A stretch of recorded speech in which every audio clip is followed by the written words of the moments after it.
Olá pessoal, tudo bem? Eu sou o Dr. Leonardo Higashi, endocrinologista e nutrólogo da Clínica Higashi, e hoje nós vamos falar sobre emagrecimento. Então vem comigo!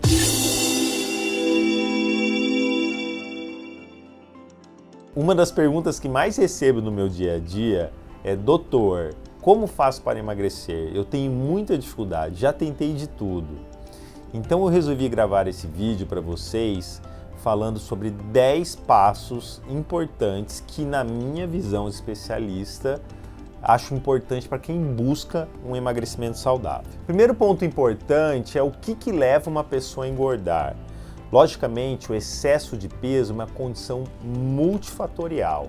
Eu já mostrei esse slide inúmeras vezes em palestras minhas e vídeos, mostrando que existe sim uma tendência genética de excesso de peso associado a inúmeros fatores que fazem a pessoa engordar, como falta de exercício, alimentação inadequada, distúrbio dos hormônios, existem fatores psicológicos, de flora intestinal e até mesmo de medicamentos. Então, o primeiro ponto que eu queria falar com vocês é a respeito sobre déficit calórico. Não há dúvida que o mais importante para emagrecer é a alimentação. Não importa qual dieta que você faça, o mais importante é você fazer um déficit de energia. Ou seja, se você gasta 2.000 calorias, não adianta você consumir 2.000 calorias. Você não vai sair do lugar. Você sempre tem que fazer um déficit energético. Independente da dieta, se a dieta ela for baixa em carboidrato, baixa em gordura, paleolítica, mediterrânea, porém os estudos já mostraram que numa mesma dieta, com a mesma caloria, uma dieta mais baixa em carboidrato é que melhor responde, como esse estudo mostrou, principalmente nos primeiros 6 meses de tratamento. Depois, a tendência a longo prazo é diminuir essa diferença entre as dietas convencionais, mas o importante, com certeza, é o déficit energético. E para eu saber, então, quanto de déficit energético uma pessoa precisa, o ideal é fazer uma avaliação, pelo menos de uma composição corporal, que pode ser feito através de um exame chamado de bioimpedância, e mais precisamente, para eu saber quanto de energia que a pessoa gasta, ela pode fazer um exame chamado de calorimetria, que é um exame que mede, através do consumo de oxigênio e o consumo do gás carbônico, quanto de energia e qual o metabolismo basal da pessoa, ou seja, quanto que ela gasta de energia. Lembrando que quanto maior o déficit calórico, maior é a perda de peso. Porém, também, quanto maior o déficit calórico, maior é a chance, a possibilidade de você também perder massa muscular, o que também acaba tendo uma influência no seu metabolismo. Então, o ideal é você fazer uma avaliação precisa e saber se você é uma pessoa que tem bastante músculo ou pouco músculo, assim podendo determinar o quanto de déficit calórico essa pessoa precisa para ter resultados, então, melhores e duradouros. Falando em déficit calórico, um dos grandes vilões com certeza são as bebidas alcoólicas, o que acaba impedindo que você tenha esse déficit de maneira significativa. Então, tomar cuidado com bebidas alcoólicas. Por exemplo, uma cerveja tem quase 150 calorias. Se você toma 3 cervejas, você tomou 500 calorias somente em cerveja. Isso acaba dificultando muito o seu emagrecimento. Segundo ponto importante é a prática regular de atividade física. Não há dúvidas que o exercício é importante para a saúde e para o emagrecimento. Porém, as pesquisas mostram que para você emagrecer usando o exercício como fonte de emagrecimento, são aquelas pessoas que praticam 1 hora pelo menos 6 vezes na semana. Agora, se você tem pouco tempo de realizar atividade física, vocês têm que aprender a treinar de maneira intensa, né? Os estudos mostram que um treino HIIT, que é o High Intense Interval Training, você consegue a mesma efetividade de emagrecimento que o treino moderado com 40% de tempo menor, que é uma saída para aquelas pessoas que não têm muito tempo para fazer atividade física e assim também obtendo bons resultados. Outra estratégia interessante para otimizar o exercício como forma de emagrecimento é praticar o exercício em jejum. Estudos já demonstraram, inclusive já gravei vídeo sobre isso aqui, que uma atividade física aeróbica em jejum pode propiciar a perda de peso, inclusive fazendo mais oxidação de gorduras, né? Então poderia ser uma estratégia também válida para o emagrecimento. Lembrando que a maioria desses estudos foram feitos em pessoas jovens e saudáveis, não sendo indicado fazer exercício em jejum nas pessoas mais idosas ou que tenham comorbidades ou tomem algum medicamento que impossibilitem isso. E é muito importante, tanto na atividade física como na alimentação, estímulos diferentes. Lembrando que nosso corpo se adapta muito fácil a qualquer tipo de atividade física, a uma alimentação. Então, estímulos diferentes sempre vão gerar mais resultados. Terceiro ponto, vamos falar sobre equilíbrio hormonal. Não há dúvidas que os hormônios são fundamentais para o emagrecimento. A grande maioria das pessoas que estão acima do peso estão com uma coisa que a gente chama de resistência insulínica. Insulina é o hormônio que é liberado com a alimentação, principalmente carboidrato, que bota a glicose para dentro da célula. O problema é que uma vez que a pessoa engorda, principalmente na região abdominal, essa insulina começa a não trabalhar direito. E aí cada vez que ela come, ela tem que liberar mais insulina para botar a glicose para dentro da célula. E nós temos duas vias metabólicas de ação da insulina, uma da KT-PI3 quinase que bota a glicose dentro da célula, essa via fica resistente, e a via da MAP, que é uma via anabólica, que nunca fica resistente. Então, a resistência insulínica cada vez gera uma hiperativação da via anabólica, gerando mais acúmulo de células de gordura. E para o emagrecimento é importantíssimo tratar a resistência insulínica, seja diminuindo o estímulo alimentar da insulina, como por exemplo a redução do carboidrato, fazendo atividade física. Também o jejum intermitente pode ser uma estratégia interessante e até mesmo medicamentos quando bem indicado. Outros hormônios fundamentais para emagrecer são os esteroides sexuais. Eu já mostrei para vocês aqui que a menopausa faz acumular mais células de gordura, principalmente na região abdominal. E infelizmente, como mostra esse estudo, quando a mulher entra na menopausa, ela pode diminuir até 30% o gasto energético e 32% a oxidação de gordura. E a reposição hormonal feminina pode ajudar a minimizar esse processo de diminuição de gasto energético e de acúmulo de gordura também. E nos homens, a mesma coisa, a deficiência de testosterona gera mais resistência insulínica, gera mais síndrome metabólica, e a própria resistência insulínica pode gerar deficiência de testosterona, gerando uma via de mão dupla de um ciclo vicioso da pior. E você fazer uma reposição também pode ajudar no processo de emagrecimento. Outro hormônio fundamental para emagrecimento são os hormônios tiroidianos. Estima-se que 30% de todo o seu metabolismo, todo o seu gasto energético seja dependente do hormônio tiroidiano. E pequenas alterações podem já ter uma influência no peso e no metabolismo. Então é fundamental que esse hormônio também esteja equilibrado. Quarto ponto importante é saúde intestinal. Já há alguns anos, estudos demonstram que a flora intestinal, a saúde intestinal está envolvida com o aumento de peso. O que acontece quando você tem um intestino que não está saudável?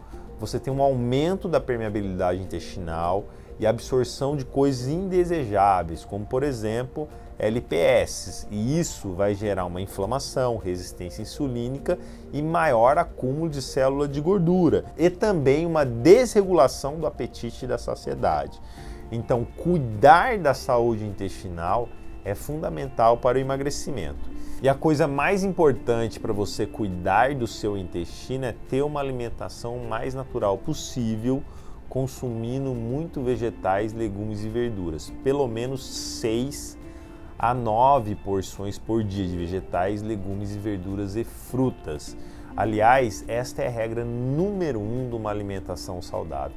Logicamente que existem suplementos que também podem te ajudar a ter um intestino mais saudável, que vai desde enzimas digestivas, probióticos, aminoácidos como a glutamina, mas nada disso vai adiantar se você não tiver uma alimentação saudável. Quinto ponto é sono de qualidade. Não há dúvidas que você ter um sono de qualidade ajuda tanto na sua saúde como também no emagrecimento. Estudos mostram que você ter menos de 6 horas de sono por dia faz você piorar a sensibilidade à insulina, aumentando a secreção de grelina, que é um hormônio que aumenta o apetite, diminuindo a sensibilidade à leptina, que é o hormônio que inibe o apetite, além de diminuir a capacidade de atividade física, fazendo uma diminuição do seu metabolismo e aumento do peso e aumento do risco de diabetes e doenças metabólicas. Eu recomendo que vocês tenham pelo menos 7 horas de sono por dia, de uma maneira sincronizada, ou seja, o sono tem que ser durante a noite e não durante o dia. Sexto ponto importante é jantar cedo e ter todos os dias de 12 até 14 horas de jejum. Eu já demonstrei para vocês no vídeo anterior que teve um estudo que comparou 2 grupos com a mesma dieta, com a mesma atividade física. A única diferença era o horário de jantar. Aqueles que jantavam cedo, por volta das 7 horas, em comparação com aqueles que jantavam tarde, por volta das 10h30, emagreciam mais, em torno de 30% a mais, com a mesma dieta e com a mesma recomendação de atividade física. Então, jantar cedo e, obviamente, não comer mais nada depois, respeitando aí um período de 12 horas de jejum. O ideal é 14, que teve estudos que já demonstraram isso, que colocou pessoas obesas com síndrome metabólica e diabetes em 14 horas de jejum, e teve um resultado interessante na perda de peso e na melhora dos parâmetros metabólicos. Aliás, já há algum tempo tem se mostrado que um ritmo biológico sincronizado é aquela pessoa que dorme cedo, janta cedo, come menos à noite, ou seja, menos do que 30% do valor calórico total, acorda cedo. Isso tem um ritmo biológico sincronizado com o dia e isso está associado à saúde. O inverso está associado a doenças metabólicas, inclusive obesidade. Sétimo ponto importante é controle da compulsão e do estresse. Muitas pessoas são viciadas em açúcar. Aliás, estudos já demonstraram que o açúcar pode ser mais viciante que a cocaína. Esse estudo comparou 5 parâmetros de vício e demonstrou que o açúcar empata em 3 parâmetros de vício com a cocaína e consegue ganhar em 2, ou seja, ela consegue ser mais viciante que uma droga, como por exemplo a cocaína. E muitas pessoas são compulsivas e viciadas em açúcar e precisam de ajuda para controlar esse vício. Essa ajuda pode ser desde medicamentosa, com suplemento, com terapia, com tratamentos específicos, porque é muito difícil uma pessoa conseguir emagrecer consumindo grandes quantidades de açúcar. Outra questão importante é o controle do estresse, que hoje em dia está muito frequente, que ele altera o eixo hipotálamo, hipófise adrenal, que faz também a busca por comfort foods, ou seja, alimentos que confortam, rico em carboidratos, que também podem prejudicar o emagrecimento. O oitavo ponto importante é a respeito das toxinas ambientais. Talvez seja o mais difícil de se botar em prática no dia a dia.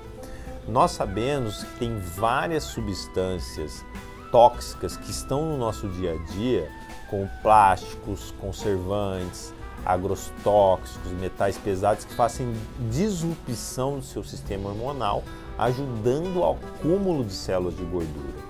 E para você evitar isso, você tem que ter uma vida limpa, uma vida saudável, uma vida natural, com menos industrializados, comendo comida o mais natural possível e se preocupando com o uso desses cosméticos, desses plásticos, desses enlatados. Ou seja, não é uma tarefa muito fácil, mas eu recomendo que vocês comecem a prestar mais atenção nisso, porque isso, além de ser importante, não só por emagrecimento, é importante para a saúde. O nono ponto importante é de medicamentos. Chequem os medicamentos que vocês estão usando. Existem vários medicamentos do uso comum do dia a dia que podem prejudicar o emagrecimento. Nós podemos citar alguns anticonvulsivantes, alguns antihipertensivos, alguns remédios para ajudar no sono, alguns remédios para ansiedade, até mesmo para alergia. E não estou falando para vocês pararem nenhum tratamento médico, pelo amor de Deus, mas sim para conversar com o seu médico, para saber se esse medicamento que você usa pode estar contribuindo para uma dificuldade maior de emagrecimento. 10º ponto importante é eliminar o efeito sanfona. Estudos já demonstraram que toda vez que você emagrece, o seu metabolismo cai. Se você tem um emagrecimento importante, de mais de 10% do seu peso corporal, vai ter uma queda no metabolismo. Isso é um efeito fisiológico do seu corpo. E toda vez que você reengorda, esse metabolismo ele não volta ao patamar anterior, ele vai voltar um pouco abaixo, parece ser um mecanismo de proteção fisiológica do nosso corpo. Nós temos que lembrar que nossa genética é de sobrevivência. Nós somos os genes com maior capacidade de poupar energia numa eventual falta de comida. Ou seja, o nosso corpo não quer que você perca o seu estoque de gordura, que é a sua reserva numa eventual falta de energia. Então, se você vive no efeito sanfona, cada vez mais vai ficar mais difícil para você emagrecer, porque toda vez que você emagrece e volta a engordar, o seu metabolismo vai ficar pior. Então, daqui para frente, tente o máximo possível manter o peso. Mas estudos demonstram que essas alterações metabólicas que fazem você gastar menos energia, ou seja, baixando o seu metabolismo para engordar, e também essas alterações para você aumentar o consumo de energia, o que acontece quando você emagrece, vão persistir por em torno de 2 anos. Ou seja, depois desse período, se você conseguir manter o seu peso perdido por 2 anos, você vai ter mais facilidade para se manter no peso. Então é isso, pessoal. Os 10 passos que eu acho importante para você ter um emagrecimento saudável e sustentável é 1. Déficit calórico, independente da dieta que você fizer. 2. Atividade física, no mínimo 1 hora, 6 vezes na semana. 3. Cuide dos seus hormônios, né? Equilíbrio hormonal é fundamental. 4. Cuide do seu intestino comendo pelo menos 6 a 9 porções de vegetais, legumes e verduras. 5. Sono de qualidade. Ter pelo menos 7 horas de sono todos os dias e durante a noite. 6. O jantar cedo. Jantar cedo e tentar manter de 12 a 14 horas de jejum todos os dias. 7. Controle da compulsão alimentar e do estresse. 8. Tenha uma vida mais limpa, livre das toxinas, o mais natural possível, evitando os industrializados, enlatados, empacotados. 9. Cheque os medicamentos que pode ser que tenha algum que te prejudica. 10. Acabe de vez com o efeito sanfona, senão cada vez vai ficar mais difícil para o emagrecimento. Até a próxima e muito obrigado.